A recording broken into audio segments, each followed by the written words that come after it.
Good afternoon, distinguished ladies and gentlemen. Yes, thank you for directing me to my constituency. I'd like to appreciate Dr. Naikomo, who is a very good professional. I listened to him trace part of our problems from the North African side and Central Africa, where they have had a lot of unrest and other things. But the situation in Nigeria is not being helped. As at the last count, we have over 1,400 illegal routes, and they are not policed because these are not the approved border entry points.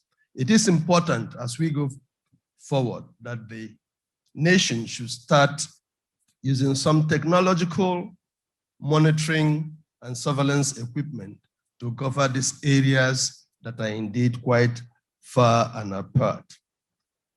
I equally want to say that the escalation of security, as you have mentioned, is as a result of injustice. It's a result of marginalization. It's as a result of unemployment and such things. But my worry is, where is our intelligence community?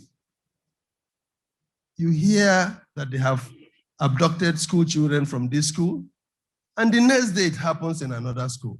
There has been an attack here, and the next day it happens. Where are our intelligence community? Is it that they do not have knowledge of the threats to the nation or threat situation, or there is a deliberate effort to sabotage, or that intelligence have been gathered but not promptly delivered, or it was delivered and maybe somebody somewhere, because of primordial feelings, have refused using it, either out of sympathy to the terrorists or to the criminals. There is a need to rejig our intelligence community architecture to include our traditional rulers, civil society, and non-state actors like you've mentioned, including licensed security companies. If they do this, they are likely to get more information that will indeed mitigate a lot of the threats we are having. But in doing so, my appeal is that the informants should indeed be protected, but because most people that have given security information have met fatalities because they have been betrayed by government security forces or agencies. So I think that there should be a retraining program for our intelligence community operators to go from the conventional way of gathering information to this guerrilla and asymmetric situation that we have ourselves. And in doing so, I think that we'll have a better security. But having said so, the other issue I see is the political space. What we have now in our country is, after every election, the winner takes it all. And so you have those that have been defeated nursing the wounds of their defeat and then gathering their supporters in planning how to make the state ungovernable, and they create those situations that make a harvesting ground for terrorists or insurgents or criminals to pick from their disgruntled or discontented fellows. I think that time has come that after election should be governance, and that governance should be a government that is inclusive, not just my own party.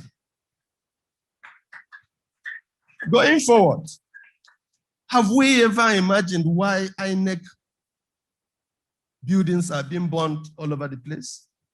Because those that are discontented, those that are indeed vexed, see it or see them as the state symbol for their deprivation, for bad governance, for marginalization, for indeed cheating them from their mandate.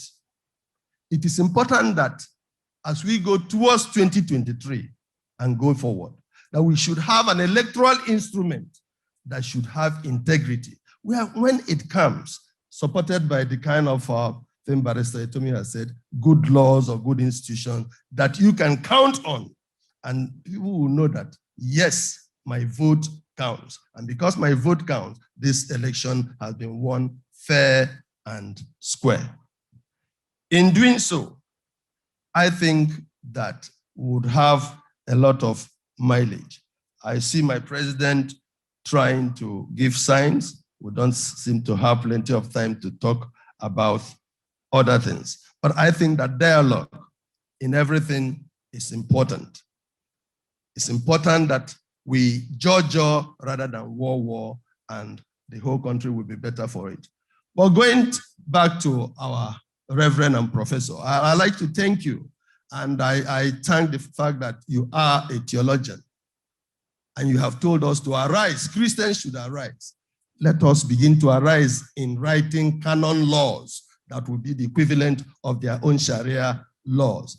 If the country has to accommodate a particular religion, then the Christians should start ahead of time preparing for it. Not when they say it's time, and then you say you are setting a committee to write such laws.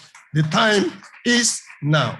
Thank you. Thank you. Thank you. Finally, I'd like to appeal to the government to have the political will, the commitment to indeed know that the country is in danger because of the insecurity. Without security, there will not be any investment, whether you are leaving oil or you are going to agriculture. Thank you very much. Thank you.